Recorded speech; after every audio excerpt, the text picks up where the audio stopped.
ಈ ಕಾರ್ಯಕ್ರಮದ ಪ್ರಾಯೋಜಕರು ಜೈನ್ ಇರಿಗೇಷನ್ ಸಿಸ್ಟಮ್ಸ್ ಲಿಮಿಟೆಡ್, ಜಾಗತಿಕ ತುಂತುರು ಮತ್ತು ಹನಿ ನೀರಾವರಿ ಉಪಕರಣಗಳ ಉತ್ಪಾದಕರು, ಬೇಸಾಯ ತಂತ್ರಜ್ಞಾನ ನಿರೂಪಕರು ಹಾಗೂ ರೋಗರಹಿತ ಟಿಶ್ಯೂ ಕಲ್ಚರ್ ಗಿಡಗಳು.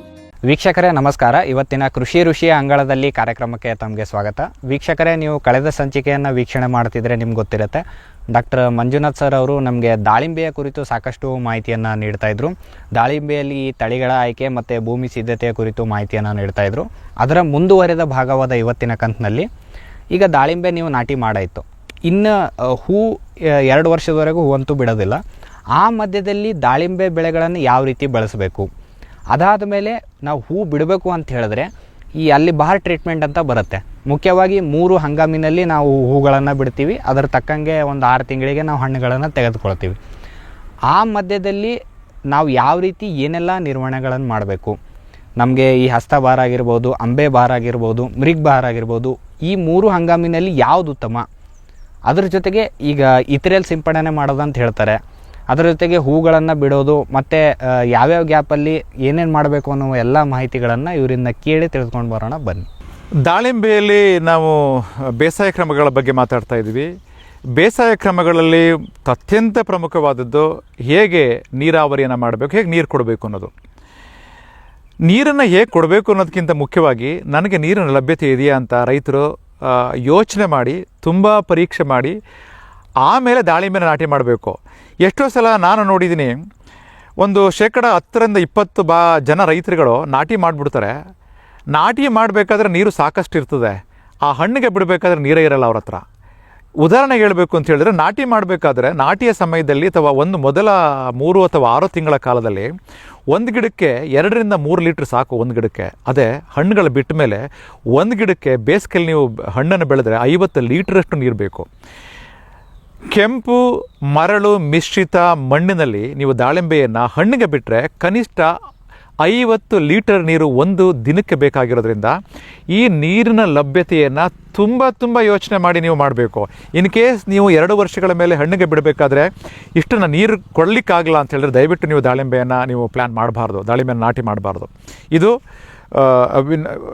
ನಾವು ಅದನ್ನು ವಾಟರ್ ಬಜೆಟಿಂಗ್ ಅಂತ ಕರಿತೀವಿ. ಹಾಗಾಗಿ 2 ವರ್ಷಗಳ ನಂತರ ಮತ್ತು ನಾಟಿಯ ಸಮಯದಲ್ಲಿ ಮತ್ತು ಮೊದಲ 2 ವರ್ಷಗಳಲ್ಲಿ ಹೇಗೆ ನೀವು ನೀರಾವರಿಯನ್ನು ಅದಕ್ಕೆ ಕೊಡಬೇಕು ಅಂತ ಹೇಳಿದ್ರೆ, ನಾಟಿ ಮಾಡಿದಾಗ ನೀವು 1 ಲ್ಯಾಟ್ರಲ್ಗಳನ್ನ ಬಳಸಿ 2 ಡ್ರಿಪ್ಪರ್ಗಳು, 1 ಲ್ಯಾಟ್ರಲ್ 2 ಡ್ರಿಪ್ಪರ್ಗಳು ಕನಿಷ್ಠ 1.5 ಅಡಿ ಆಚೆ, 1.5 ಅಡಿ ಆಚೆ ಆ ಡ್ರಿಪ್ಪರಿಂದ ನೀರು ಬಿಡಬೇಕು.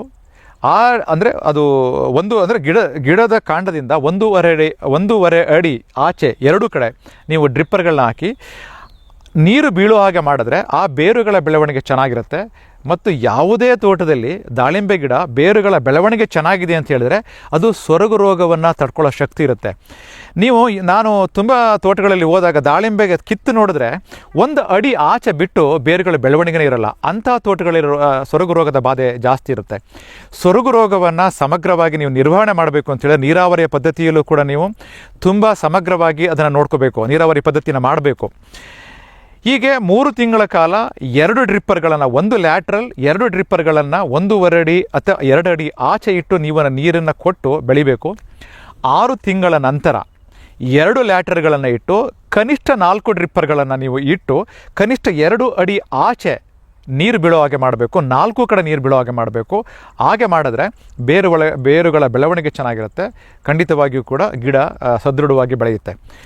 ಗಿಡಗಳ ಸದೃಢ ಬೆಳವಣಿಗೆಗೆ ಬೇರುಗಳು ತುಂಬ ಇಂಪಾರ್ಟೆಂಟು, ತುಂಬ ಪ್ರಮುಖ. ಅದೇ ರೀತಿ ಬೇರುಗಳ ಬೆಳವಣಿಗೆ ಚೆನ್ನಾಗಿದ್ದರೆ ನಾವು ಹಾಕುವಂಥ ರಸಗೊಬ್ಬರಗಳಿರ್ಬೋದು, ನಾವು ಹಾಕ್ತಿರೋ ಪರಿಕರಗಳಿರ್ಬೋದು, ಅದನ್ನು ಪರಿಣಾಮಕಾರಿಯಾಗಿ ಬೇರುಗಳು ಹೀರ್ಕೊಳ್ಳುತ್ತೆ, ಹಣ್ಣುಗಳು ಚೆನ್ನಾಗಿರುತ್ತೆ, ಒಳ್ಳೆ ಇಳುವರಿ ಬರುತ್ತೆ. ಹಾಗಾಗಿ 6 ತಿಂಗಳ ನಂತರ 4 ಡ್ರಿಪ್ಪರ್ಗಳನ್ನು ನೀವು ಬಳಸಬೇಕು. ಮತ್ತು ಅದೇ ರೀತಿ ನೀವು ನೀರಾವರಿಯನ್ನು ಮಾಡಬೇಕು. ಇದು ಎಲ್ಲಿವರೆಗೆ ಮಾಡಬೇಕು ಅಂತ ಹೇಳಿದ್ರೆ, ಮೊದಲ 2 ವರ್ಷಗಳಲ್ಲಿ ನೀವು ಈ ಥರದ ನೀರಾವರಿ ಪದ್ಧತಿಯನ್ನು ಮಾಡಿದ್ರೆ ಖಂಡಿತವಾಗಿ ಒಳ್ಳೆಯದು. ಮತ್ತೆ ಪ್ರಶ್ನೆ ಕೇಳ್ತಾರೆ ರೈತರುಗಳು, ಇನ್ಲೈನ್ ಡ್ರಿಪ್ಪರ್ನ ಹಾಕಬೇಕಾ ಅಥವಾ ಹೊರಗಡೆ ಹಾಕ್ಬೋದಾ, ಅಂದರೆ ಮಣ್ಣು ಒಳಗೆ ಸೇರಿಸ್ಬೇಕಾ ಅಂತ. ಏನಾದರೂ ಮಣ್ಣಿನಲ್ಲಿ ಜೇಡಿಯುಕ್ತ ಅಂಶಗಳಿದ್ದರೆ ದಯವಿಟ್ಟು ಮೇಲೆ ಇಡಿ. ಮತ್ತು ತುಂಬ ಏನಾದರೂ ಮರಳು ಮಿಶ್ರಿತ ಭೂಮಿ ಇದ್ದರೆ ನಾನು ಹೇಳಿದೆ 2 ಡ್ರಿಪ್ಪರ್ಗಳನ್ನ ಆಕೆ ಕಡೆ ಇಡಬೇಕು ಅಂಥೇಳಿ. ಇನ್ ಕೇಸ್ ಮರಳು ಮಿಶ್ರಿತ ಮಣ್ಣಿದ್ರೆ ನೀವು 6 ಡ್ರಿಪ್ಪರ್ಗಳನ್ನು ಸೇರಿಸ್ಬೇಕು. ಯಾಕೆಂದರೆ ಮರಳು ಮಿಶ್ರಿತ ಭೂಮಿ ಇದ್ದಾಗ ಹಾಕಿದ ನೀರು ಕೆಳಗಡೆ ಹೋಗ್ತಾ ಇರುತ್ತೆ, ಸ್ಪ್ರೆಡ್ ಆಗಲ್ಲ, ಅದು ಕೆಳಗಡೆ ಹೋಗ್ತಿರುತ್ತೆ. ಹಾಗಾಗಿ ಮರಳು ಮಿಶ್ರಿತ ಭೂಮಿ ಇದ್ದರೆ ನೀವು ಕೆಳಗಡೆ ಹೋಗ್ತಾ ಇರೋದ್ರಿಂದ ಕನಿಷ್ಠ 3 ಡ್ರಿಪ್ಪರ್ಗಳನ್ನು 1 ಅಥವಾ 1.5 ಅಡಿ ದೂರದಲ್ಲಿ ಕಾಂಡದಿಂದ 2 ಅಡಿ ದೂರ ಇರಬೇಕು ಲ್ಯಾಟ್ರಲ್ಲು. ಡ್ರಿಪ್ಪರ್ಗಳನ್ನು 1.5 ಅಥವಾ 2 ಅಡಿ ದೂರದಿಂದ 6 ಡ್ರಿಪ್ಪರ್ಗಳನ್ನ ಹಾಕಿದ್ರೆ ಆ ನೀರಾವರಿ ಅಥವಾ ನೀರಿನ ಸದ್ಬಳಕೆ ಆಗುತ್ತೆ, ಗಿಡಗಳು ಸದೃಢವಾಗಿರುತ್ತೆ. ಹಾಗಾಗಿ ನೀವು ಮಣ್ಣಿನ ಗುಣವನ್ನು ನೋಡಿ ಡ್ರಿಪ್ಪರ್ಗಳನ್ನು ಬಳಸಬೇಕು. ಜೇಡಿಯುಕ್ತ ಮಣ್ಣಾಗಿದ್ದರೆ ದಯವಿಟ್ಟು ಇನ್ಲೈನ್ ಬಳಸಬೇಡಿ, ಇಲ್ಲಾಂದರೆ ಇನ್ಲೈನ್ ಬಳಸ್ಬೋದು. ಮರಳು ಮಿಶ್ರಿತ ಮಣ್ಣಾಗಿದ್ದರೆ 4 ಡ್ರಿಪ್ಪರ್ಗಳಲ್ಲ 6 ಡ್ರಿಪ್ಪರ್ಗಳನ್ನು ಸೇರಿಸಿ ನೀವು ನೀರಾವರಿಯನ್ನು ಕೊಡ್ಬೋದು. ಇದು 2 ವರ್ಷಗಳಲ್ಲಿ. ಮತ್ತು 2 ವರ್ಷಗಳ ನಂತರ ಯಾವ ತರಹದ ನೀರಾವರಿ ಕೊಡಬೇಕು ಅಂದರೆ ಇದೇ ತರಹದ ಡ್ರಿಪ್ಪರ್ಗಳನ್ನು ಬಳಸ್ಬೋದು. ನಿಮಗೆ ಸಾಧ್ಯವೇ ಇದ್ದಲ್ಲಿ ನೀವು ನಿಮ್ಮ ಇರಿಗೇಷನ್ ಡ್ರಿಪ್ಪರ್ಗಳನ್ನು ಸರಿ ಮಾಡಿಕೊಂಡ್ರೆ ಒಂದು ದಿನ ಒಂದು ಲ್ಯಾಟ್ರಲ್ ನೀರು ಕೊಡೋದು, ಇನ್ನೊಂದು ದಿನ ಇನ್ನೊಂದು ಲ್ಯಾಟ್ರಲ್, ಅಂದರೆ ಒಂದು ಕಡೆಗೆ ಒಂದು ದಿನ ಒಂದು ಕಡೆ ನೀರು ಬಿಡಬೇಕು, ಇನ್ನೊಂದು ದಿನ ಇನ್ನೊಂದು ಕಡೆ ನೀರು ಕೊಡೋ ಅಂಥ ಪದ್ಧತಿಯನ್ನು ಮಾಡಿಕೊಂಡ್ರೆ ಇಳುವರಿ ಒಂದು 8ರಿಂದ 10% ಜಾಸ್ತಿ ಆಗುತ್ತೆ ಅಂತಲೂ ಕೂಡ ಸಂಶೋಧನೆ ಹೇಳ್ತಾ ಇದೆ. ಹಾಗಾಗಿ ಈ ಥರದ ನೀರಾವರಿ ಪದ್ಧತಿಗಳನ್ನು ನೀವು ಮಾಡ್ಕೋಬೇಕು. ನಾನು ಸಮಗ್ರ ಬೇಸಾಯ ಪದ್ಧತಿಗಳ ಬಗ್ಗೆ ಮಾತಾಡ್ತಾ ಇದ್ದೀನಿ. ಈ ಸಮಗ್ರ ಬೇಸಾಯ ಪದ್ಧತಿಗಳನ್ನು ಅಳವಡಿಸ್ಕೊಂಡಾಗ ಮಾತ್ರ ದಾಳಿಂಬೆ ಆದಾಯ ಬೆಳೆ, ಇಲ್ಲಾಂದರೆ ಅದು ಒಂದು ರೋಗಗ್ರಸ್ತ ಬೆಳೆ, ಇಲ್ಲಾಂದರೆ ಸಮಸ್ಯಾತ್ಮಕ ಬೆಳೆ. ಹಾಗಾಗಿ ಇಲ್ಲಿ ಎಲ್ಲ ಥರದ ಸೂಕ್ಷ್ಮ ವಿಚಾರಗಳನ್ನು ರೈತರು ಪಾಲನೆ ಮಾಡಲೇಬೇಕು. ಇದು ನೀರಾವರಿ ಪದ್ಧತಿ ಆಯಿತು. ಮತ್ತು ನಾನು ದಾಳಿಂಬೆ ಬೆಳವಣಿಗೆ ಹಂತಗಳನ್ನು ನಾನು 3 ಥರ ವಿಂಗಡಣೆ ಮಾಡ್ಕೊಳ್ಳಿಕ್ಕೆ ಇಷ್ಟಪಡ್ತೀನಿ. ಒಂದು ನಾಟಿ ಹಂತ, ಇನ್ನೊಂದು ನಾಟಿಯಿಂದ 2 ವರ್ಷಗಳವರೆಗೆ ಆ ಗಿಡಗಳನ್ನು ನಾವು ಪಾಲನೆ ಮಾಡೋದು, ನಾಟಿ 2 ವರ್ಷಗಳಿಂದ ಬಹಾರ್ ಶುರು ಮಾಡೋದು, ಅಂದರೆ ನಾವು ಹಣ್ಣುಗಳಿಗೆ ಬಿಡೋದು. ಅಂದರೆ ಆ 3 ಹಂತಗಳಲ್ಲಿ ನಾವು ಬೇರೆ ಬೇರೆ ಥರನೇ ಗಿಡಗಳನ್ನು ನೋಡ್ಕೋಬೇಕು. ನಾಟಿ ಮಾಡಬೇಕಾದ್ರೆ ನಾನು ಹೇಳಿದೆ ಏನೇನು ಮಾಡಬೇಕು ಅಂತ. ನಾಟಿ ಮಾಡಿದ ಮೊದಲ 2 ವರ್ಷಗಳಲ್ಲಿ ರಾಸಾಯನಿಕಗಳ ಮೇಲೆ ಅತ್ಯಂತ ಹೆಚ್ಚಿಗೆ ಅವಲಂಬನೆ ಮಾಡಿಕೊಳ್ಳದೆ ದಾಳಿಂಬೆನ ಬೆಳಿಬೋದು. ನೀವೊಂದು ತೋಟ ನೋಡ್ತಾ ಇದ್ದೀರಿ, ಈ ಗಿಡಕ್ಕೆ ಮೊದಲ 2 ವರ್ಷ, ಈಗ 2 ವರ್ಷ ಆಗಿದೆ, ಇದಕ್ಕೆ ಯಾವುದೇ ಥರದ ರಾಸಾಯನಿಕಗಳನ್ನು ಕೊಟ್ಟಿಲ್ಲ. ಬರೀ ಜೈವಿಕ ಜೀವಾಣುಗಳನ್ನು ಮಣ್ಣಿಗೆ ಸೇರಿಸಿ ನಾವು ಈ ದಾಳಿಂಬೆ ಗಿಡಗಳನ್ನು ಬೆಳೆದಿರೋದು. ಆ ಮೊದಲ 2 ವರ್ಷಗಳಲ್ಲಿ ನಾನು ಹೇಳಿದೆ ಈ ಜೈವಿಕ ಜೀವಾಣುಗಳನ್ನು ಸಾಧ್ಯವಾದರೆ 4 ತಿಂಗಳ ಅವಧಿಯಲ್ಲಿ ಮೊದಲ ವರ್ಷ 3 ಸಲ, 2ನೇ ವರ್ಷ 3 ಸಲ, ಅಂದರೆ 6 ಸಲ, 4ರಿಂದ 6 ಸಲ ನೀವು ಅದನ್ನು ಪುನರಾವರ್ತನೆ ಮಾಡಿದ್ರೆ, ಏನನ್ನು ಜೈವಿಕ ಜೀವಾಣುಗಳ ಬಳಕೆಯನ್ನು ಪುನರಾವರ್ತನೆ ಮಾಡಿದ್ರೆ ರೋಗದ ಅಂದರೆ ಯಾವುದೇ ಬಾಧೆ ಇಲ್ಲದೆ ರೋಗ ನಿರೋಧಕತೆಯಿಂದ ಗಿಡ ಸದೃಢವಾಗಿ ಬೆಳೆಯುತ್ತೆ. ಮತ್ತು ದಾಳಿಂಬೆ ಸಾವಯವ ಅಂಶಗಳಿದ್ದರೆ, ಪೂರಕ ಅಂಶಗಳಿದ್ದರೆ ತುಂಬ ಆರೋಗ್ಯವಾಗಿರುತ್ತೆ. ಯಾವುದೇ ರಾಸಾಯನಿಕಗಳ ಬಳಕೆ ಇಲ್ಲದೆ ಮೊದಲ 2 ವರ್ಷಗಳಲ್ಲಿ ಖಂಡಿತವಾಗಿಯೂ ಕೂಡ ದಾಳಿಂಬೆಯನ್ನು ನಾವು ಸದೃಢಗೊಳಿಸ್ಬೋದು. ನಾನು ಹಣ್ಣಿಗೆ ಬಿಟ್ಟ ಮೇಲೆ ದಾಳಿಂಬೆ ಗಿಡ ಚೆನ್ನಾಗಿರಬೇಕು ಅಂತ ಹೇಳಿದ್ರೆ ಈ 2 ವರ್ಷ ನಾನು ಏನು ಬೆಳೆದಿರ್ತೀನಲ್ಲ ಅದು ತುಂಬ ಪ್ರಮುಖವಾದದ್ದು, ಮುಖ್ಯವಾದದ್ದು. ಹಾಗಾಗಿ ನೀವು ಮೊದಲ 2 ವರ್ಷಗಳಲ್ಲಿ ನೀವು ಹೇಗೆ ನೋಡ್ಕೋತೀರಿ ಅನ್ನೋದ್ರ ಮೇಲೆ, ನಿಮ್ಮ ಹಣ್ಣುಗಳ ಬಿಟ್ಟ ಮೇಲೆ ಅಂದರೆ ಬಾಹರನ ಶುರು ಮಾಡಿದ ಮೇಲೆ ಅದರ ಆರೋಗ್ಯ ಡಿಪೆಂಡ್ ಆಗಿರುತ್ತೆ. ಆ ಕಾರಣಕ್ಕಾಗಿ ಮೊದಲ 2 ವರ್ಷಗಳಲ್ಲಿ ನೀರಾವರಿ ಚೆನ್ನಾಗಿ ಕೊಡಬೇಕು, ಕೊಟ್ಟಿಗೆ ಗೊಬ್ಬರ ಕೊಡಬೇಕು, ಮತ್ತು ಬೇವಿನ ಹಿಂಡಿ ಕೊಡಬೇಕು. ಜೊತೆಗೆ ಈ ಜೈವಿಕ ಜೀವಾಣುಗಳನ್ನು 6 ಸಲ ಸೇರಿಸಿದ್ರೆ ನಾನು ನಿಮಗೆ ಅಂದರೆ ತುಂಬ ಆತ್ಮವಿಶ್ವಾಸದಿಂದ ಕಡ್ಡಾಯವಾಗಿ ರೋಗವನ್ನು, ಎಸ್ಪೆಷಲಿ ಸೊರಗು ರೋಗಕ್ಕೆ ರೋಗ ನಿರೋಧಕತೆಯಿಂದ ನಾವು ಗಿಡಗಳನ್ನು ಸದೃಢಗೊಳಿಸ್ಬೋದು, ಹಣ್ಣಿಗೆ ಅಣಿ ಮಾಡ್ಬೋದು ಅನ್ನೋದನ್ನು ನನ್ನ ಕಳೆದ 13 ವರ್ಷಗಳ ಎಕ್ಸ್ಪೀರಿಯನ್ಸಿಂದ ನಾನು ನಿಮಗೆ ಹೇಳ್ತಾ ಇದ್ದೀನಿ. ನಾವು ತುಂಬ ತೋಟಗಳನ್ನು ಆ ರೀತಿ ನಾವು ಮಾಡಿದ್ದೀವಿ. ಖಂಡಿತವಾಗಿ ಕೂಡ ರೋಗ ನಿರೋಧಕತೆಯನ್ನು ಜಾಸ್ತಿ ಮಾಡ್ಬೋದು. ಗಿಳಿ, ನವಿಲು, ಕಾಗೆ, ಮೈನಾ ಮುಂತಾದ ಹಕ್ಕಿಗಳ ಉಪಟಳ ಹಣ್ಣು, ಕಾಳು, ಧಾನ್ಯದ ಬೆಳೆಗಳಲ್ಲಿ ಮಿತಿಮೀರಿದೆ. ತಮಟೆ, ಪಟಾಕಿ, ಕೂಗು, ರಿಬ್ಬನ್ ಇದೀಗ ಕೆಲಸ ಮಾಡುತ್ತಿಲ್ಲ. ಹಕ್ಕಿ ಬೆದರಿಸಿ ಓಡಿಸಲು ಬಂದಿರುವ ವೈಜ್ಞಾನಿಕ ಉಪಾಯ ಗ್ರೆಸ್ ಇಕೋ ಸೈನ್ಸಸ್ನವರ ಜೈವಿಕ ಧ್ವನಿ ತಂತ್ರಜ್ಞಾನ. ಅತ್ಯಲ್ಪ ಖರ್ಚಿನಲ್ಲಿ ಸುಸ್ಥಿರ ಪರಿಹಾರ, ದೀರ್ಘಕಾಲ ಪರಿಣಾಮಕಾರಿ. ದಾಳಿಂಬೆ, ಸೀಬೆ, ಮಾವು, ಚಿಕ್ಕು ಇತ್ಯಾದಿಗಳನ್ನು ಪ್ರಾಣಿ ಪಕ್ಷಿಗಳಿಂದ ರಕ್ಷಿಸಿಕೊಳ್ಳಿ. Grace eco sciences. Megha solar energy solutions ಸುಲಭ ಲಭ್ಯ, ಕೈಗೆಟುಕುವ, ಸ್ವತಂತ್ರ, ಸುಸ್ಥಿರ ಭವಿಷ್ಯದ ಗ್ರೀನ್ ಎನರ್ಜಿ ಉಪಾಯ. ನಿರಂತರ ಉಚಿತ ನೀರಾವರಿಗೆ Megha solar pump set, roof top solar, solar CC camera ಮತ್ತು ಸೋಲಾರ್ ಬೀದಿ ದೀಪಗಳು. ಡ್ರಿಪ್, ಸ್ಪ್ರಿಂಕ್ಲರ್, ಇರಿಗೇಷನ್ ಮತ್ತು ಫರ್ಟಿಗೇಷನ್ ಆಟೋಮೇಷನ್, ತೋಟಗಾರಿಕೆ, ಕ್ರೆಡಲ್ ಹಾಗೂ ಸೂರ್ಯಘರ್ ಸಬ್ಸಿಡಿ ಯೋಜನೆಯಡಿ ಅಂಗೀಕೃತ ಮೇಘಾ ಆಗ್ರೋಟೆಕ್. ವಿಶ್ವದಾದ್ಯಂತ ಪೇಟೆಂಟ್ ಪಡೆದ ನ್ಯಾನೋ ತಂತ್ರಜ್ಞಾನದಲ್ಲಿ ತಯಾರಾದ ನೂವಾಲ್ಗಿ ದ್ರಾವಣ. ನೂವಾಲ್ಗಿ ಉಪಯೋಗಿಸಿದ ಮೇಲೆ ತುಂಬಾ ಇಳುವರಿನೂ ಬಂದಿದೆ. ಕಾಳು ಮೆಣಸಿಗಂತೂ ಬಹಳ ಚೆನ್ನಾಗಿ ಬರುತ್ತೆ. ರೇಷ್ಮೆ ಎಲೆನೂ ಚೆನ್ನಾಗಿ ಬರ್ತದೆ. ಗಿಡಗಳು ತುಂಬಾ ಚೆನ್ನಾಗಿ ಬೆಳವಣಿಗೆ ಆಯಿತು. ಯಾವುದೇ ರಾಸಾಯನಿಕ ಅಥವಾ ವಿಶೇಷ ಗೊಬ್ಬರಗಳ ಗೊಡವೆ ಇಲ್ಲದೆ ಎಲ್ಲಾ ಬೆಳೆಗಳಲ್ಲಿ ಉತ್ತಮ ಗುಣಮಟ್ಟದ ಅಧಿಕ ಫಸಲನ್ನು ಪಡೆಯಿರಿ. ಯಾವಾಗಲೂ ನನ್ನ ಇರೋವರೆಗೂ ನೀವು ಅಲ್ಲಿಗೆ ಅಂತ ಬಿಟ್ಟು ಬಾಳಲ್ಲ ಅಂತ ಒಂದು ಭರವಸೆ ಕೊಡ್ತೀನಿ. ಜೈನ್ ಇರಿಗೇಷನ್ ಸಿಸ್ಟಮ್ಸ್ ಲಿಮಿಟೆಡ್ ಭಾರತದ ಹನಿ ನೀರಾವರಿ ತಂತ್ರಜ್ಞಾನದ ಪ್ರಥಮ ಪ್ರವರ್ತಕ, ಜಗತ್ತಿನ ಅತಿ ದೊಡ್ಡ ಸ್ಪ್ರಿಂಕ್ಲರ್ಸ್ ಉತ್ಪಾದಕ ಕಂಪನಿ. ಸಂರಕ್ಷಿತ ಕೃಷಿಯಲ್ಲಿ ಹಸಿರು ಮನೆಗಾಗಿ ಮಿಸ್ಟರ್, ಫಾಗರ್, ಫ್ಯಾನ್ ಮತ್ತು ಪ್ಯಾಡ್ ಹಾಗೂ ನೆರಳು ಮನೆ, ಸ್ವಯಂ ಚಾಲಿತ ನೀರಾವರಿ ವ್ಯವಸ್ಥೆ ಮತ್ತು ರಸಾವರಿ ತಂತ್ರಜ್ಞಾನ. ಕೃಷಿಯಲ್ಲಿ ನೀರಿನ ಸಮರ್ಪಕ ಬಳಕೆ ಹಾಗೂ ಉಳಿತಾಯಕ್ಕೆ ಮತ್ತೊಂದು ಹೆಸರು ಜೈನ್. ಗ್ರೀನ್ ಪ್ಲಾಸ್ಟ್ ISI ಪ್ರಮಾಣೀಕೃತ ಪರಿಶುದ್ಧ HDPE ಜಿಯೋ ಮೆಂಬ್ರೇನ್ ಪಾಂಡ್ ಲೈನರ್ಗಳು. ಕೃಷಿ ಹೊಂಡ, ಕೆರೆ, ಕಾಲುವೆ, ಮೀನುಕೊಳ, ಸ್ಪಿರುಲಿನಾ ಹೊಂಡಗಳಿಗೆ ಬೇಕಾದ ಆಕಾರ ಮತ್ತು ವಿಸ್ತೀರ್ಣಗಳಲ್ಲಿ ಸರ್ಕಾರದ ಸಬ್ಸಿಡಿ ಯೋಜನೆಯಡಿ ಲಭ್ಯ. 100% ಪುನರ್ಬಳಕೆ, UV ಮತ್ತು ಒಡಕು ನಿರೋಧಕ, ಪಕ್ಕಾ ಜೋಡಣೆ, 5 ವರ್ಷಗಳ ಲಿಖಿತ ವಾರಂಟಿ. ಗ್ರೀನ್ ಪ್ಲಾಸ್ಟ್.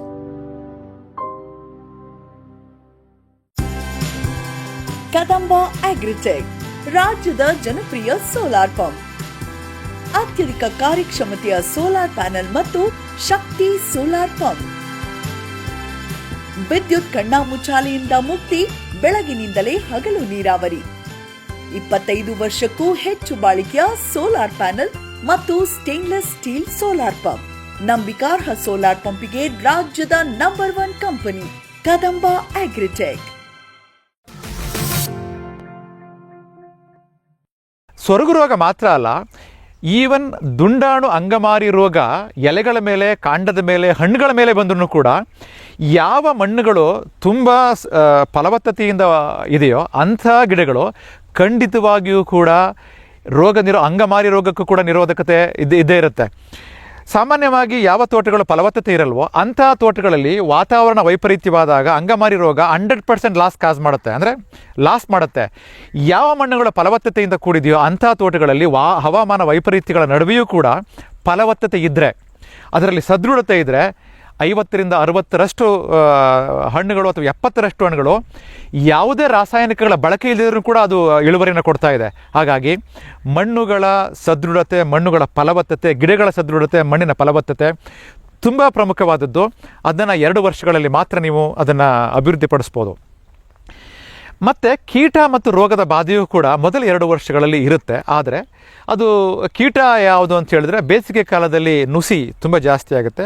ಒಂದಷ್ಟು ಬೇರೆ ಬೇರೆ ಥರದ ರಸ ಹೀರುವ ಕೀಟಗಳು ಕೂಡ ಜಾಸ್ತಿ ಆಗ್ಬೋದು. ಮತ್ತು ಕಾಂಡ ಕೊರೆಯುವ ಕೀಟವೂ ಕೂಡ ದಾಳಿಂಬೆಗೆ ಇದೆ. ಕಾಂಡ ಕೊರೆಯುವ ಕೀಟ ಏನಾದರೂ ನಿಮಗೆ ಕಂಡು ಬಂದರೆ ಯಾರಾದರೂ ನೀವು ಇದರ ನಮ್ಮನ್ನು ಸಂಪರ್ಕ ಮಾಡಿ.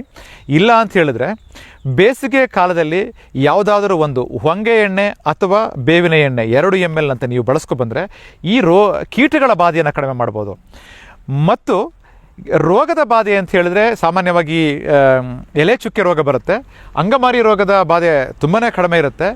ಹಾಗಾಗಿ ಎಲೆ ಚುಕ್ಕೆ ರೋಗ ಏನಾದರೂ ಬಂದಲ್ಲಿ ಮಳೆ ಬಂದ 24ರಿಂದ 48 ಗಂಟೆಯ ಒಳಗಡೆ ಮೊದಲ ಮಳೆ ಬರುತ್ತೆ.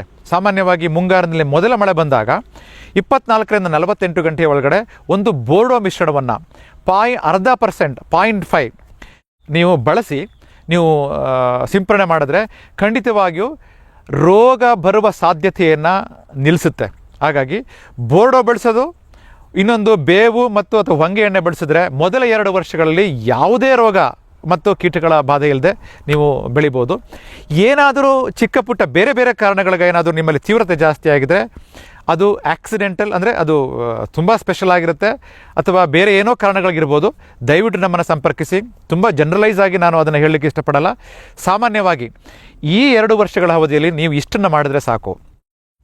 ರೈತ ಬಂಧುಗಳೇ, ಮೊದಲ 2 ವರ್ಷಗಳಲ್ಲಿ ರಸಗೊಬ್ಬರಗಳ ಬಳಕೆ ಹೆಂಗಿರಬೇಕು ಅಂತ ಹೇಳಿದ್ರೆ, ನಾವು ಮಣ್ಣನ್ನು ಪರೀಕ್ಷೆ ಮಾಡಿರ್ತೀವಿ. ಆ ಮಣ್ಣಿನ ಪರೀಕ್ಷೆಯ ಆಧಾರದ ಮೇಲೆ ರಸಗೊಬ್ಬರಗಳನ್ನು ನೀಡ್ಬೋದು.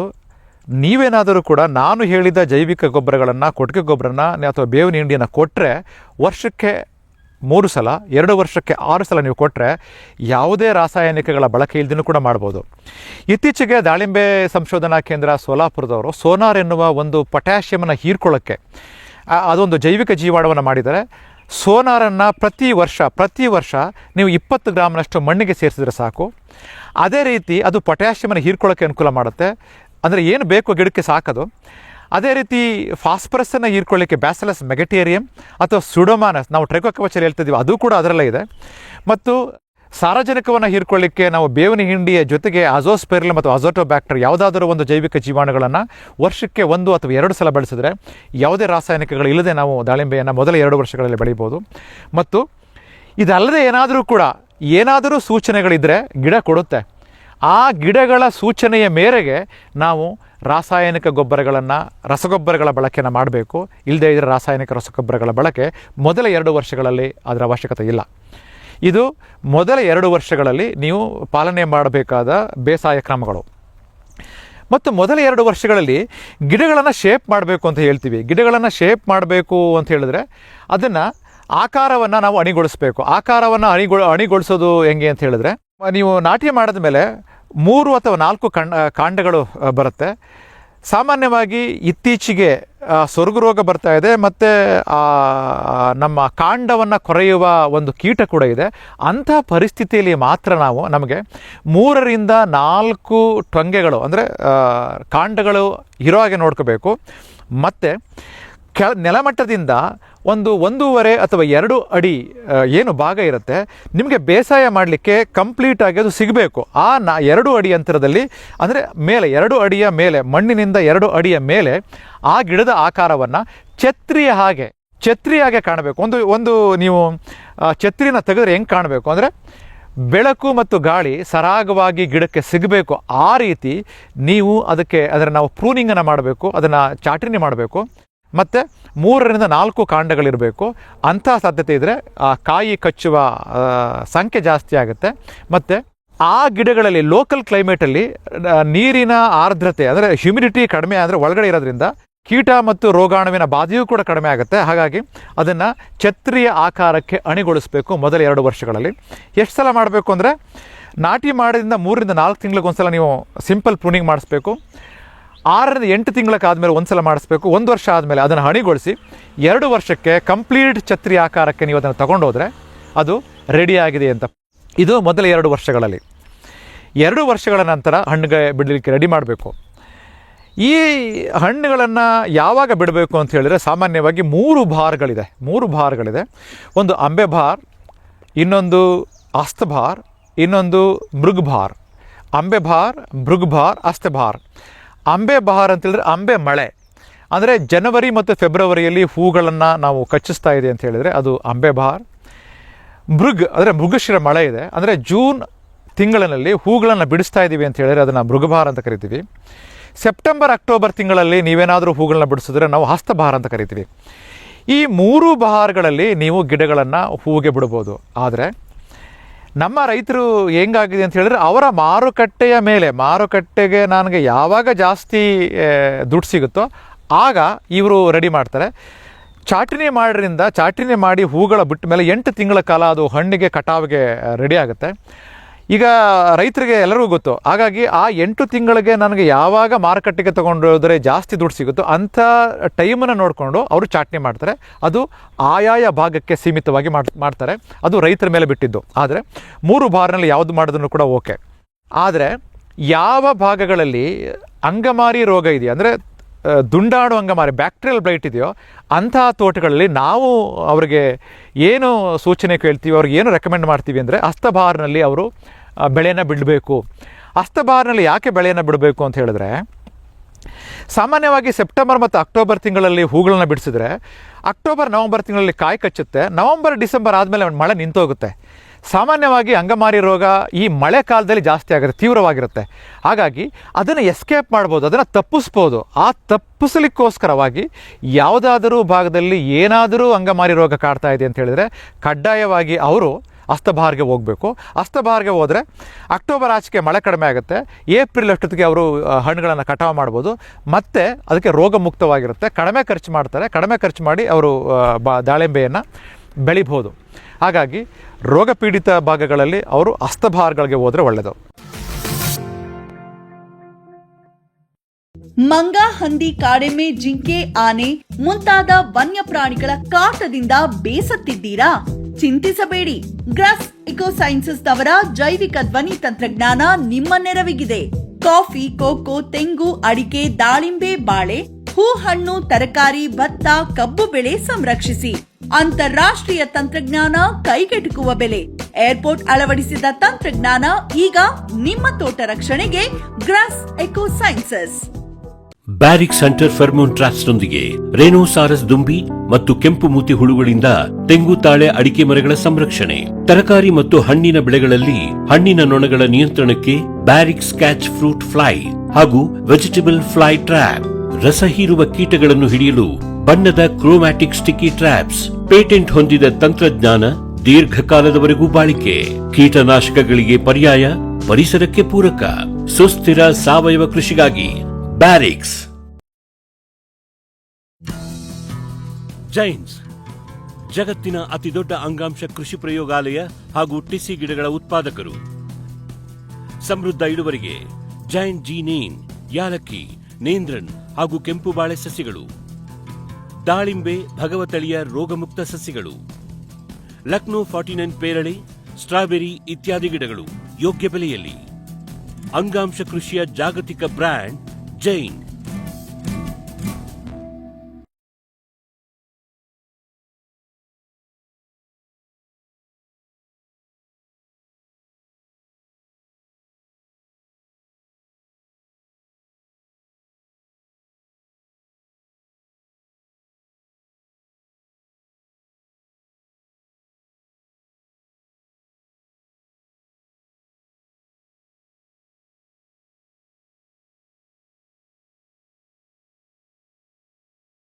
ಸಮೃದ್ಧ ಸಾವಯವ ಗೊಬ್ಬರ, ಎಂಎಸ್ಜಿಪಿ ಮತ್ತು ಕೆಸಿಡಿಸಿ ಉತ್ಪಾದನೆ, ಫಾರ್ಮ್ ಟಿವಿಯಿಂದ ಸರಬರಾಜು. ಅತಿ ಕಡಿಮೆ ಬೆಲೆಗೆ ಅತ್ಯುತ್ತಮ ಗೊಬ್ಬರ. ಇಲ್ಲ ಭಾರಲೋಹ, ಕೃಷಿ ವಿಶ್ವವಿದ್ಯಾಲಯದಿಂದ ಪರೀಕ್ಷಿತ.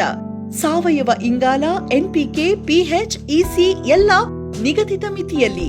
ಅಡಿಕೆ, ತೆಂಗು, ಬಾಳೆ, ಕಾಫಿ, ದಾಳಿಂಬೆ, ದ್ರಾಕ್ಷಿ, ಕಬ್ಬು, ಭತ್ತ, ಜೋಳ, ಹತ್ತಿ ಹೀಗೆ ಎಲ್ಲಾ ಬೆಳೆಗಳಿಗೂ ಪ್ರಶಸ್ತ. ಜೀವಂತ ಮಣ್ಣು, ಸಮೃದ್ಧ ಬೆಳೆ. ಅತ್ಯಧಿಕ ಲಾಭಕ್ಕೆ ಬಳಸಿ ಸಿಟಿ ಕಾಂಪೋಸ್ಟ್.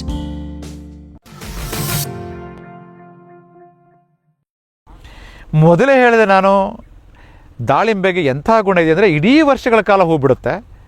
ಆದರೆ ಯಾವಾಗ ಚೆನ್ನಾಗಿ ಹೂ ಬಿಡುತ್ತೆ ಅಂತ ಹೇಳಿದ್ರೆ, ವಾತಾವರಣ ತುಂಬಾ ಕ್ಲಿಯರ್ ಆಗಿದ್ದಾಗ, ತಿಳಿಯಾಗಿದ್ದಾಗ ಚೆನ್ನಾಗಿ ಹೂ ಬಿಡುತ್ತೆ. ತುಂಬ ಮೋಡ ಮುಚ್ಚಿರಬಾರ್ದು, ತುಂಬ ಜಿಡಿ ಮಳೆ ಇರಬಾರ್ದು, ತುಂಬ ಮಳೆ ಇರಬಾರ್ದು. ಇಂತಹ ಸಮಯವನ್ನು ನೋಡಿಕೊಂಡವರು ಬಾರ್ನ ಶುರು ಮಾಡಬೇಕು. ಎಷ್ಟೋ ಸಲ ರೈತರುಗಳು ಫಿಕ್ಸ್ ಆಗಿಬಿಟ್ಟಿರ್ತಾರೆ, ನಾನು ಜೂನ್ 10ನೇ ತಾರೀಕು ನಾನು ಚಾಟ್ನಿ ಮಾಡ್ತೀನಿ, ರೆಡಿ ಮಾಡ್ತೀನಿ ತಾನು. ಹಾಗಲ್ಲ. ಆ ಸಮಯದಲ್ಲಿ ಚಾಟ್ನಿ ಮಾಡುವ ಸಮಯದಲ್ಲಿ ಆ ಗಿಡ ರೋಗ ಮುಕ್ತವಾಗಿದೆಯಾ ಅಂದರೆ, ವಾತಾವರಣ ಸರಿ ಇದೆಯಾ, ತಿಳಿ ಮೋಡ ಇದೆಯಾ, ಬಿಸಿಲು ಕರೆಕ್ಟ್. ಬಿಸಿಲು ತುಂಬ ಇಂಪಾರ್ಟೆಂಟ್ ಹೂಗಳನ್ನ ಬಿಡಲಿಕ್ಕೆ. ಸೂರ್ಯನ ಬಿಸಿಲು ತುಂಬ ಇಂಪಾರ್ಟೆಂಟು. ಜಡಿ ಮಳೆ ಇರಬಾರ್ದು ಅಥವಾ ಮಳೆ ಇರಬಾರ್ದು. ಈ ಕಾಲವನ್ನು ನೋಡಿಕೊಂಡು ಅವರು ಬಹಾರನ್ನು ಶುರು ಮಾಡಬೇಕು. ಯಾವುದಾದ್ರೂ ಬಹಾರ ಇರ್ಬೋದು, ಅಂಬೆ ಬಹಾರ ಇರ್ಬೋದು, ಮೃಗಬಹಾರ ಇರ್ಬೋದು, ಹಸ್ತಬಹಾರ ಇರ್ಬೋದು. ಯಾವುದಾದರೂ ಬಹಾರಲ್ಲೂ ಕೂಡ ಈ ಥರವನ್ನು ನೀವು ಮಾಡಿದಾಗ ಮಾತ್ರ ನಿಮಗೆ ಒಳ್ಳೆಯ ಹೂಗಳನ್ನು ಬಿಡಿಸಿ ಹಣ್ಣನ್ನು, ಬೆಳವಣಿಗೆಯನ್ನು ಹೆಚ್ಚಿಸ್ಬೋದು. ಹಾಗಾಗಿ ಈ ಬಹಾರಗಳನ್ನು ನೀವು ನಿಮಗೆ ಅನುಕೂಲವಾಗೋ ರೀತಿಯಲ್ಲಿ ನೀವು ಬಿಡಬೇಕು. ಇದು ಬಹಾರನ ಶುರು ಮಾಡೋದು. ಬಹಾರನ ಶುರು ಮಾಡಿದ ಮೇಲೆ ನಾವು ಹೂಗಳನ್ನು ಬಿಡಿಸ್ತೀವಿ. ಆ ಹೂಗಳ ಬೆಳವಣಿಗೆಯಲ್ಲಿ ನಾನು ಹೇಳಿದೆ ವಾತಾವರಣ ತುಂಬಾ ಅದನ್ನು ಕಂಟ್ರೋಲ್ ಮಾಡುತ್ತೆ. ಆ ಕಂಟ್ರೋಲ್ ಮಾಡಬೇಕಾದ್ರೆ ಏನೆಲ್ಲ ಕಾರಣಗಳು ಹೂಗಳನ್ನು ಕಂಟ್ರೋಲ್ ಮಾಡ್ತೇವೆ ಅಂತ ಹೇಳಿದ್ರೆ, ನಾನು ಹೇಳಿದೆ ವಾತಾವರಣದ ವೈಪರೀತ್ಯಗಳು ಮತ್ತು ಪೋಷಕಾಂಶಗಳು, ಮಣ್ಣಿನಲ್ಲಿರೋಂಥ ಪೋಷಕಾಂಶಗಳು ಕೂಡ ಅದನ್ನು ಹೂಗಳ ಮತ್ತು ಹಣ್ಣುಗಳ ಬೆಳವಣಿಗೆಯನ್ನು ನಿರ್ಧಾರ ಮಾಡುತ್ತೆ. ಹಾಗಾಗಿ ನೀವು ಅದಕ್ಕೆ ಬೇಕಾದ ಲಘು ಪೋಷಕಾಂಶಗಳನ್ನು ಕೊಡಬೇಕು. ಮತ್ತು ಹೂಗೆ ಅಣಿ ಮಾಡುವ ಹೊತ್ತಿನಲ್ಲಿ ಹೂಗೆ ನೀವು ಅದನ್ನು ಚಾಟಿ ಮಾಡ್ತಾ ಇದ್ದೀರಿ ಅಂತ ಸಂದರ್ಭದಲ್ಲಿ ಸಾಮಾನ್ಯವಾಗಿ ಸಾರಜನಕವನ್ನು ಕೊಡಬಾರ್ದು. ಸಾರಜನಕವನ್ನು ಕೊಟ್ಟರೆ ಚಿಗುರು ಜಾಸ್ತಿ ಆಗುತ್ತೆ, ಹೂಗಳು ಬರಲ್ಲ. ಹಾಗಾಗಿ ರಂಜಕ ಮತ್ತು ಪೊಟ್ಯಾಷನ್ನು ಮಾತ್ರ ನೀಡಬೇಕು, ಸಾರಜನಕವನ್ನು ಕೊಡಬಾರ್ದು. ಇದು ಒಂದು. ಮತ್ತು ನಾನು ಚಾಟನಿ ಮಾಡುವ ಮುನ್ನ ವಿಶ್ರಾಂತಿಯ ಬಗ್ಗೆ ನಿಮಗೆ ಹೇಳ್ತಾ ಇದೆ. ದಾಳಿಂಬೆಗೆ 2 ಥರದ್ದು, ಒಂದು ವಿಶ್ರಾಂತಿ ಕೊಡಬೇಕು, ಇನ್ನೊಂದು ಸ್ಟ್ರೆಸ್ ಕೊಡಬೇಕು. ರೆಸ್ಟ್ ಕೊಡಬೇಕು ಮತ್ತು ಸ್ಟ್ರೆಸ್ ಕೊಡಬೇಕು. ರೆಸ್ಟ್ ಅನ್ನೋದು ನಾನು ಚೆನ್ನಾಗಿ ಊಟ ಮಾಡಿ ಇರೋದು ರೆಸ್ಟು. ಸ್ಟ್ರೆಸ್ ಅಂತ ಹೇಳಿದ್ರೆ ಅದಕ್ಕೆ ನೀರು ಮತ್ತು ಪೋಷಕಾಂಶಗಳನ್ನು ನಿಲ್ಲಿಸಬೇಕು. ಅಂದರೆ ಅದಕ್ಕೆ ಏನೋ ಒಂದು ಸ್ಟ್ರೆಸ್ ಇರಬೇಕು. ಯಾವ ತೋಟಗಳಲ್ಲಿ 1.5 ಅಥವಾ 2 ತಿಂಗಳ ಕಾಲ ನೀವು ಆ ಸ್ಟ್ರೆಸ್ ಕೊಡ್ತೀರಲ್ಲ, ಅಂದರೆ ಆ ಗಿಡಗಳಿಗೆ ಸ್ಟ್ರೆಸ್ ಅಂದರೆ ನೀರು ಮತ್ತು ಗೊಬ್ಬರಗಳನ್ನು ಕೊಡದೆ ಕಾಲ ಇರುತ್ತಲ್ಲ, ಅದು ತುಂಬ ಇಂಪಾರ್ಟೆಂಟು. ಆಗ ಮಾಡಿದಾಗ ಮಾತ್ರ ಒಳ್ಳೆ ಹೂಗಳ ಬೆಳವಣಿಗೆ ಸಾಧ್ಯತೆ ಆಗಿರುತ್ತೆ. ನೀವು ಹೊಸ್ದಾಗಿ ಗಿಡವನ್ನು ಮಾಡಿದಾಗ, ಹೊಸ್ದಾಗಿ ನಾಟಿ ಮಾಡಿದ ವರ್ಷಗಳಲ್ಲಿ ನೀವು ಚಾಟ್ನಿ ಮಾಡಬೇಕಾದ್ರೆ 1-1.5 ತಿಂಗಳ ಕಾಲ ನೀರನ್ನು ನಿಲ್ಲಿಸಬೇಕು. ನೀವು 3 ಅಥವಾ 4 ವರ್ಷಗಳ ಕಾಲ, ಅಂದರೆ ಆಲ್ರೆಡಿ 3 ಅಥವಾ 4 ವರ್ಷಗಳಾಗಿದೆ, 2ರಿಂದ 3 ಹಣ್ಣುಗಳನ್ನು ನೀವು ತೆಗೆದುಕೊಂಡಿದ್ರೆ ಕನಿಷ್ಠ 2 ತಿಂಗಳ ಕಾಲ ನೀವು ನೀರು ಮತ್ತು ಗೊಬ್ಬರವನ್ನು ಕೊಡದೆ ಅದಕ್ಕೆ ಒಂದು ಸ್ಟ್ರೆಸ್ಸನ್ನು ಕೊಟ್ಟು, ಅದಕ್ಕೆ ತೊಂದರೆ ಕೊಟ್ಟು ನೀವು 2 ತಿಂಗಳ ಕಾಲ ಏನೂ ಕೊಡದೆ ಅದಕ್ಕೆ ನೀವು ಸ್ಟ್ರೆಸ್ ಕೊಡಬೇಕು. ಈಗ ನಾನು ಒಂದು ಉದಾಹರಣೆ ಕೊಡಬೇಕು ಅಂತ ಹೇಳಿದ್ರೆ, ಅಂಬೆ ಬಹಾರ್ನಲ್ಲಿ ನಾವು ಶುರು ಮಾಡಬೇಕು ಅಂತ ಅನ್ಕೋತೀವಿ. ಅಂಬೆ ಬಹಾರ್ನಲ್ಲಿ ನಾವು ಅಂದರೆ ಎಕ್ಸ್ಟೆಂಡೆಡ್ ಎಕ್ಸಾಕ್ಟ್ ಅಂಬೆ ಬಹಾರ್ ಆಗಲ್ಲ ನಮ್ಮ ಕರ್ನಾಟಕದಲ್ಲಿ. ನಾನು ಫೆಬ್ರವರಿ 15 ಅಥವಾ ಮಾರ್ಚ್ ಇಂದ ನಾನು ಚಾಟ್ನಿ ಮಾಡಬೇಕು ಅಂತ ಹೇಳಿದ್ರೆ ಡಿಸೆಂಬರ್ 15 ಅಥವಾ ಡಿಸೆಂಬರ್ 1st ವೀಕ್ ಅಥವಾ 2nd ವೀಕಲ್ಲಿ ನೀರು ನಿಲ್ಲಿಸಬೇಕು. ಫೆಬ್ರವರಿ 15th ಅಂದರೆ 2 ತಿಂಗಳ ಕಾಲ ನೀರನ್ನ ಕೊಡಬಾರ್ದು. ಆ ನೀರನ್ನು ಕೊಡದೇ ಇದ್ದಾಗ ಆ ಹಳೆ ಎಲೆಗಳೇನಿರ್ತವೆ ಅದೆಲ್ಲ ಎಲೆಗಳು ಉದುರುತ್ತೆ. ಆ ನೀರು ಕೊಡದೆ ಡಿಸೆಂಬರ್ 15ರಿಂದ ನೀವು ಫೆಬ್ರವರಿ 15ರವರೆಗೆ ಏನು ನೀರು ಕೊಡಲ್ವಲ್ಲ, ಅದನ್ನು ನಾವು ಸ್ಟ್ರೆಸ್ ಪೀರಿಯಡ್ ಅಂತ ಕರಿತೀವಿ. ಅದು ತುಂಬ ಇಂಪಾರ್ಟೆಂಟ್. ಅಂದರೆ 2 ತಿಂಗಳ ಕಾಲ. ಈಗ ಹಸ್ತಬಾರಿಗೆ ಅಂತ ಹೋಗ್ತೀವಿ ನಾವು. ಹಸ್ತಬಾರಿಗೆ ಅಂತ ಹೋದಾಗ ಸೆಪ್ಟೆಂಬರ್ ಅಕ್ಟೋಬರ್ ತಿಂಗಳಲ್ಲಿ ಕೊಡ್ತೀವಿ. ಆದರೆ ಕರ್ನಾಟಕದಲ್ಲಿ ಹಸ್ತಬಾರನ್ನು ಸ್ಟ್ರೆಸ್ ಕೊಡೋದು ತುಂಬ ಕಷ್ಟ. ಹಾಗಾಗಿ ಅಲ್ಲೂ ಕೂಡ 1.5 ಅಥವಾ 2 ತಿಂಗಳ ಕಾಲ ಮಳೆ ಬಂದರೆ ನಾವೇನು ಮಾಡೋಕ್ಕಾಗಲ್ಲ. ಅಲ್ಲೂ ಕೂಡ ನೀರು ಕೊಡದೆ, ಏನೂ ಪೋಷಕಾಂಶಗಳನ್ನ ಕೊಡದೆ, ಗೊಬ್ಬರ ಕೊಡದೆ ಅದನ್ನು ಮೇಂಟೈನ್ ಮಾಡಬೇಕು ಕನಿಷ್ಠ 2 ತಿಂಗಳ ಕಾಲ. ಮತ್ತು ಈ ಸ್ಟ್ರೆಸ್ ಮೇಲೆ ನೀವು ಎಷ್ಟರ ಪ್ರಮಾಣದಲ್ಲಿ ನಾವು ಎತ್ರಲ್ನ ಬಳಸಬೇಕು. ನಾವು ಹೂಗಳನ್ನು ಅಣಿ ಮಾಡೋಕ್ಕೆ ನಾವೇನು ಮಾಡ್ತೀವಿ ಅಂದರೆ ದಾಳಿಂಬೆಯಲ್ಲಿ ಎತ್ರಲ್ನ ಸಿಂಪಡಣೆ ಮಾಡ್ತೀವಿ.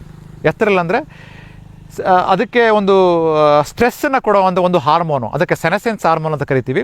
ಅದನ್ನು ಕೊಟ್ಟರೆ ಎಲೆಗಳೆಲ್ಲ ಉದುರುತ್ತೆ. ಹಾಗಾಗಿ ಎಷ್ಟರ ಎತ್ತರೆಲ್ಲ ಕೊಡಬೇಕು ಅನ್ನೋದು ಈ ಬಾರ್ ಮೇಲೂ ಕೂಡ ಡಿಪೆಂಡ್ ಆಗುತ್ತೆ. ನಾನು ಹೇಳಿದೆ, ಬೇಸಿಗೆಯಲ್ಲಿ ನಾನು ಅಂಬೆ ಬಹಾರನ ಶುರು ಮಾಡಿರ್ತೀವಿ, ಎಕ್ಸ್ಟೆಂಡೆಡ್ ಅಂಬೆ ಬಹಾರನ ಶುರು ಮಾಡಿರ್ತೀವಿ. ಅಂಥ ಸಮಯದಲ್ಲಿ ಡಿಸೆಂಬರಿಂದ ಫೆಬ್ರವರಿಲಿ ಮಳೆ ಏನೂ ಇರೋದಿಲ್ಲ, ಸಾಮಾನ್ಯವಾಗಿ ಇರೋಲ್ಲ. ಅಂಥ ಸಮಯದಲ್ಲಿ ನೀವು ಮೊದಲ ಎತ್ತರೆಲ್ಲ ಸಿಂಪಡಣೆ ಮಾಡಬೇಕಾದ್ರೆ ನಮ್ಮ ರೆಕಮೆಂಡೇಷನ್ಸ್ ಇರೋದು 2 ml ಕೂಡ ಅವಶ್ಯಕತೆ ಇಲ್ಲ. ಯಾವಾಗ ಎಲೆಗಳು ಬಾಡಿರ್ತವೋ ಅಂಥ ಸಮಯದಲ್ಲಿ ನೀವು 1 ಲೀಟರ್ಗೆ 1 ml ಕೂಡ ಕಡಿಮೆ ಕೊಟ್ಟು, 1 ml ಅಷ್ಟು ಎತ್ತರಲ್ಗಿಂತ ಕಡಿಮೆ ಕೊಟ್ಟು ನೀವು ಎತ್ತರನೇ ಬಳಸಿ ನೀವು ಬಹಾರನ ಶುರು ಮಾಡ್ಬೋದು. ಅದೇ ಮೃಗಬಹಾರಿಗೆ ಹೋದರೆ ಅಥವಾ ನೀವು ಜೂನ್ ಮತ್ತು ಜುಲೈ ತಿಂಗಳಲ್ಲಿ ಸೆಪ್ಟೆಂಬರ್ ಅಕ್ಟೋಬರಲ್ಲಿದ್ದರೆ ನೀವು 2 ml ಎತ್ತರನ ಕೊಡಬೇಕು. ಈ ಥರದ ಎತ್ತರನ ಹೆಂಗೆ ಅಂದರೆ ನಾವು ಗಿಡಗಳ ಬೆಳವಣಿಗೆಯ ಮೇಲೆ ಸ್ಟ್ರೆಸ್ಸಿನ ಆಧಾರದ ಮೇಲೆ ಈ ಎತ್ತರೆಲ್ಲ ಪ್ರಮಾಣವನ್ನು ನಿರ್ಧರಿಸಬೇಕು. ಯಾರಿಗಾದರೂ ಕೂಡ ರೈತರಿಗೆ ಏನಾದರೂ ಕನ್ಫ್ಯೂಷನ್ಸ್ಗಳಿದ್ದರೆ ನೀವು ನಮ್ಮನ್ನು ಸಂಪರ್ಕ ಮಾಡಿ. ಆದರೆ ಎತ್ತರೆಲ್ಲ 2 ml ಆಚೆ ನೀವು ಸಿಂಪಡಣೆ ಮಾಡಬಾರ್ದು. ನೀವು ಬಾರ್ನ ಶುರು ಮಾಡಲಿಕ್ಕೆ ಎತ್ತರಲ್ಲಿನ ಜೊತೆಗೆ DAP ಅಥವಾ ಪ್ರೊಫೆನೋಫಾಸ್, DAP ಆದರೆ 5 ಗ್ರಾಮ್ ಅಥವಾ ಅಥವಾ ಯಾವುದಾದ್ರೂ ಒಂದು ಪ್ರೊಫೆನೋಫಾಸ್ ಆದರೆ 3 ml ಪ್ರೊಫೆನೋಫಾಸ್ ಅನ್ನು ಎತ್ತರಲ್ ಜೊತೆಗೆ ನೀವು ಹಾಕಿ ಸಿಂಪಡಣೆ ಮಾಡಿದ್ರೆ ಎಲೆಗಳೆಲ್ಲವೂ ಕೂಡ ಉದುರುತ್ತೆ.